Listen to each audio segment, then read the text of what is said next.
بسم اللہ الرحمن الرحیم۔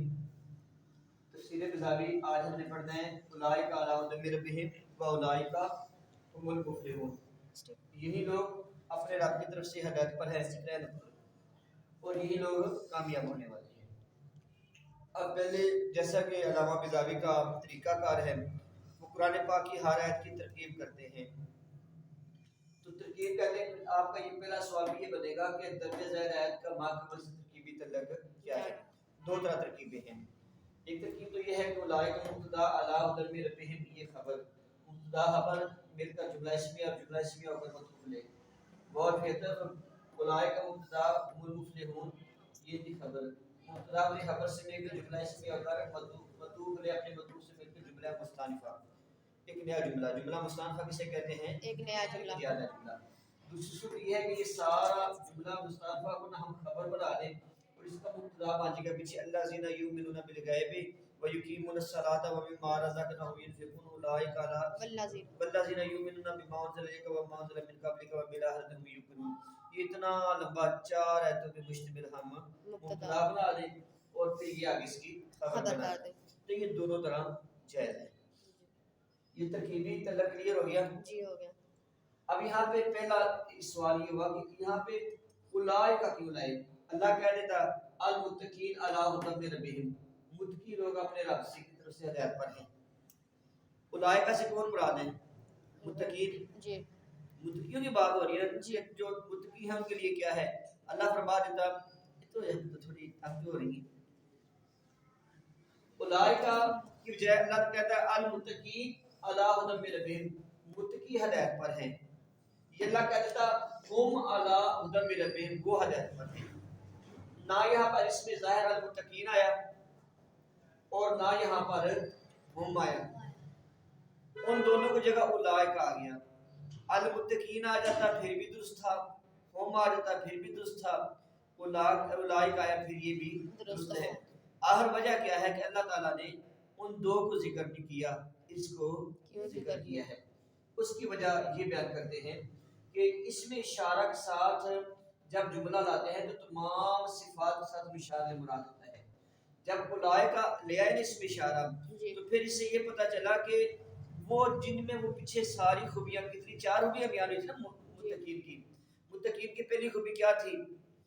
ایمان بالغیب۔ دوسری خوبی کیا تھی؟ یقیمون الصلاۃ۔ تیسری خوبی کیا تھی؟ ومما رزقناہم ينفقون، مال خرچ کرنا۔ اور چوتھی خوبی کیا تھی ان کی؟ کہ کتابوں پر ایمان۔ ہاں جی۔ اور پانچویں آخرت پر ذکر، 5 خوبیاں ان کی بیان ہوئی ہیں۔ متقین کی کتنی خوبیاں بیان ہوئی ہیں؟ 5۔ ایمان بالغیب، نماز قائم کرنا، مال میں سے خرچ کرنا، کتابوں پر ایمان لانا اور آخرت پر یقین رکھنا، یہ 5 خوبیاں ہیں۔ اولئک لانے کا مقصد یہ ہے کہ جن میں یہ پانچوں کی پانچوں پوری کی پوری خوبیاں ہوں گی نا، وہ لوگ ہدایت پر ہوں گے۔ کہتے ہیں کہ جب اس میں اشارہ آئے تو تمام صفات سے مشار مراد ہوتا ہے۔ مشار اس اولئک اس میں اشارہ ہے اور مشار لے کون ہے؟ متقین۔ متقین کون ہے؟ مشار لے۔ تو کہتے ہیں کہ جب اولئک اس میں اشارہ لے آئے تو پھر یہ مطلب ہوگا کہ جو متقین ہیں وہ متقی ہدایت پر ہوگے، جن متقین کے اندر یہ پانچوں کی پانچوں خوبیاں پائی جاتی ہیں، ایک بھی خوبی کم نہیں ہے۔ کیونکہ اگر صرف المتقین مراد ہوتا تو بیٹا ہو سکتا تھا کہ المتقین میں وہ پانچوں کی پانچوں خوبیاں ہوتی، کوئی ایک نماز چھوڑتے ہوتے یا اللہ کے راہ میں مال نہیں خرچ کرتے ہوں گے، انہوں میں ممکن ہے کوئی نہ کوئی کمی ہو۔ اگر ہم لاتے تو ہم میں بھی یہ احتمال تھا۔ تو اولئک اس لیے لے کے ہیں کہ جب اولئک لے کے آتے ہیں تو پھر اس کا مطلب یہ ہے کہ وہ ہدایت پر تو ہیں، لیکن کب ہدایت پر ہیں؟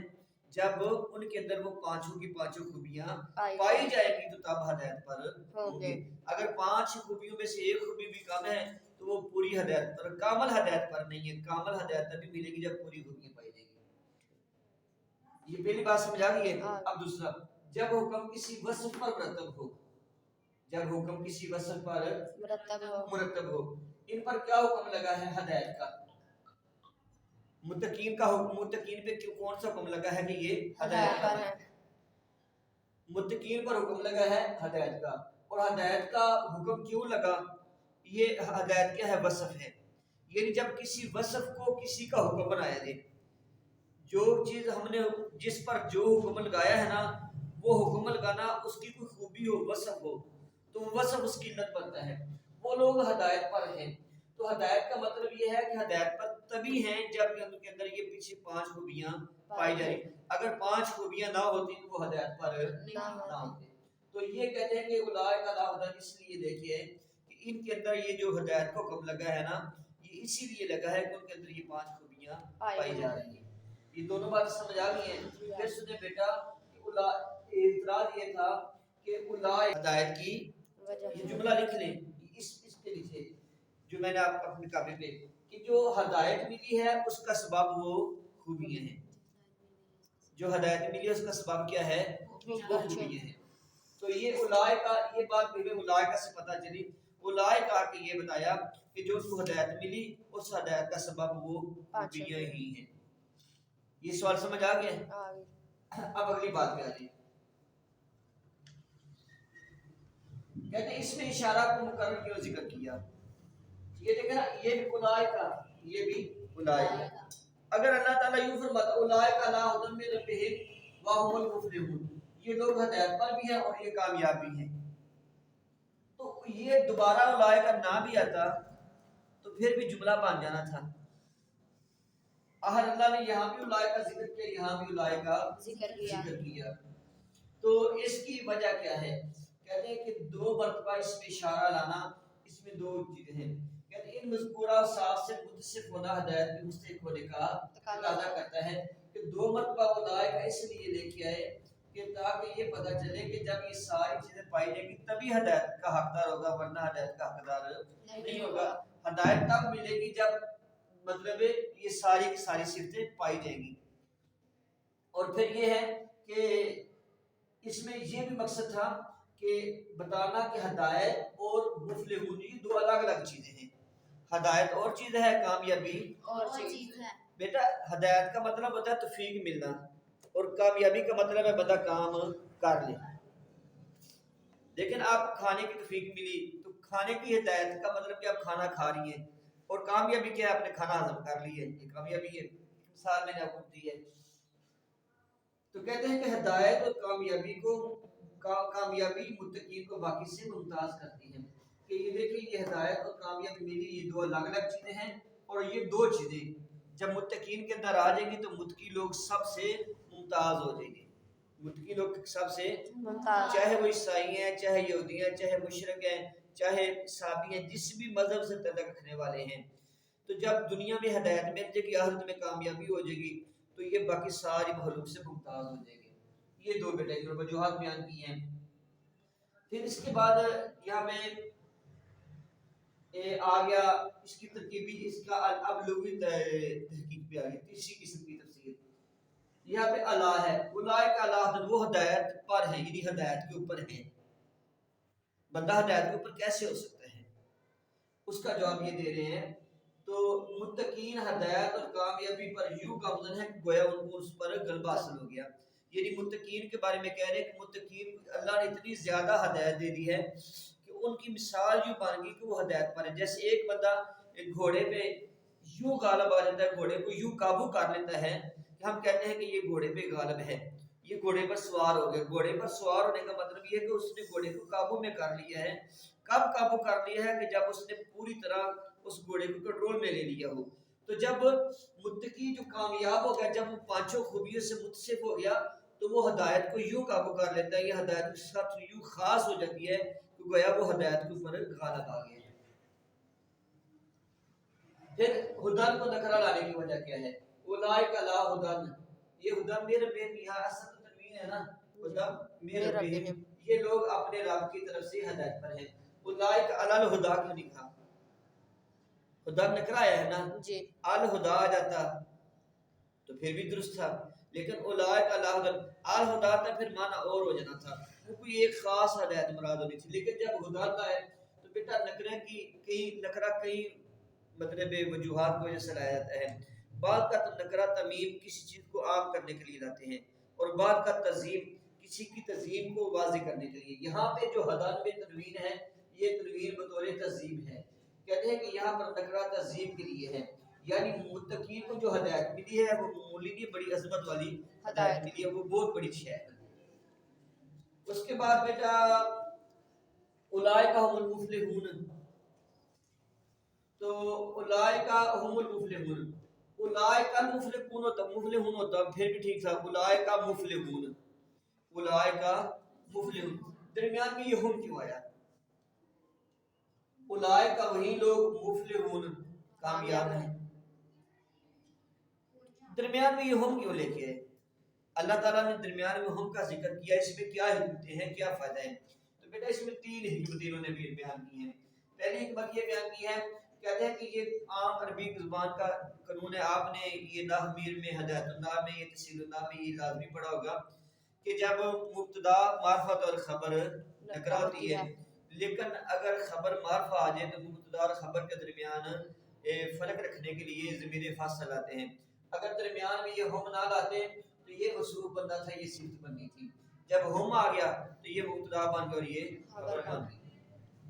تو کہتے ہیں کہ جب مبتدا اور خبر معرفہ کے درمیان میں ہم آتا ہے، ضمیر فصل آتی ہے، اور نمبر 2 یہ ثابت کرنے کے لیے ہے کہ ہم کا ما بعد، یہ ہم کا جو ما بعد ہے یہ اولئک کی خبر ہے، اولئک کی صفت نہیں ہے، کیونکہ اگر بیٹا یہ ہم درمیان میں سے نکال پھر جب ترکیب کرنی تھی یہ مصروف بننا تھا، یہ صفت بننی تھی، جب یہ ہم آ جائے گا تو یہ مبتدا بن جائے گا اور یہ اس کی خبر بن جائے گی۔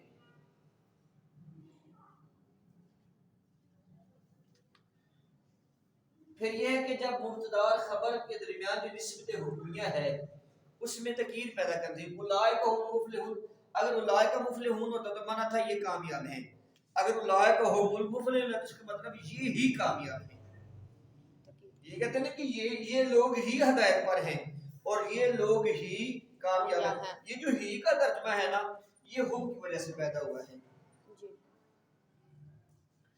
پھر کہتے ہیں کہ اس کی ماں بعد خبر کو ما قبل مبتدا کے ساتھ خاص کر دیتے ہیں، جب درمیان میں یوں آ جائے کہ مبتدا بھی معرفہ خبر بھی معرفہ اور درمیان میں ضمیر فصل آ جائے تو اس کا مطلب یہ ہوتا ہے کہ یہ خبر اس مبتدا کے ساتھ خاص ہے، یعنی کہ یہی لوگ کامیابی انہی کے ساتھ خاص ہے، ان کے علاوہ کسی اور کو کامیابی نہیں ملے گی۔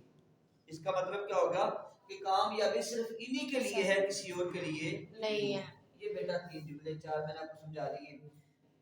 اب پھر اس کے بعد اگلا بیٹا ایک سوال ہے کہ جب دونوں جملوں سے مراد ایک ہی ذات ہے، یعنی متقی مراد ہے، متقی ہدایت پر ہے، متقی کامیاب ہے، متقی ہدایت پر ہے اور متقی کامیاب ہے، بات جب متقی کی ہے تو درمیان میں واو کیوں لائے، وہ نہ لے آتے، اولئک علی ہدی من ربہم اولئک هم المفلحون لے آتے، یہ درمیان میں جو واو حرف ہے اس کو کیوں ذکر کیا ہے؟ مشکل سمجھ آ رہی ہے؟ تو کہتے ہیں واو کو اس لیے ذکر کیا کہ ہدایت، اور یہ بتانا تھا کہ ہدایت اور چیز ہے اور فلاح اور چیز ہے، ان میں تغایر ہے، کیونکہ حرف عطف تب آتا ہے کہ جب دو چیزوں میں تغایر ہو، میں آپ کو کل بھی بتا چکا ہوں کہ حرف عطف سے ما قبل کوئی اور چیز ہوتی ہے اور ما بعد اور چیز ہوتی ہے، اور اس کو تغایر یا مغایرت کہتے ہیں، یعنی کہ غیر ہونا، وہ تغایر کا مطلب ہے وہ اس کا غیر ہے، وہ اس کا غیر ہے۔ تو پھر سوال یہ ہوا کہ ہدایت اور ہدایت مفلحون کا غیر اور مفلحون ہدایت کا غیر کیسے ہے؟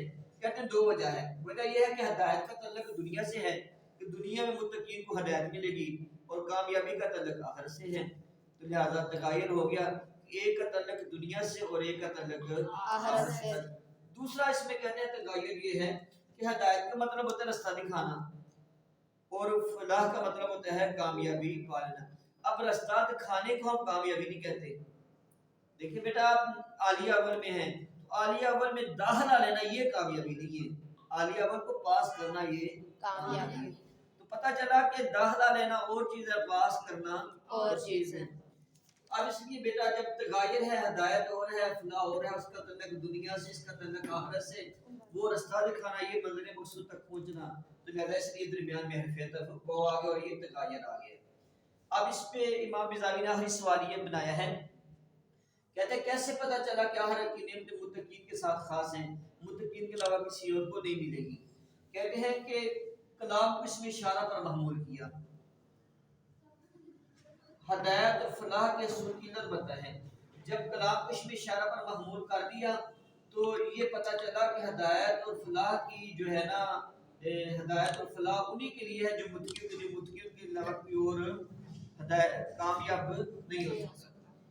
پھر نمبر تو اس میں اشارہ کو دو بار ذکر کرنا، یہ مزید اس بات کی تاکید ہے کہ متقین کے لیے ہی ہدایت اور متقین کے لیے ہی کامیابی ہے۔ پھر مبتدا اور خبر دونوں کا معرفہ لانا، یہ بھی معرفہ یہ بھی معرفہ، اور دونوں کا معرفہ لا کے درمیان میں یہ ضمیر فصل ہے۔ ضمیر فصل وہ ضمیر جو مبتدا خبر کو جدا کرے اس کو کہتے ہیں ضمیر فصل۔ تو ضمیر فصل لانے اس بات کی دلیل ہے کہ کامیابی متقین کے ساتھ ہی خاص ہے، کسی اور کو کامیابی نہیں ملتی۔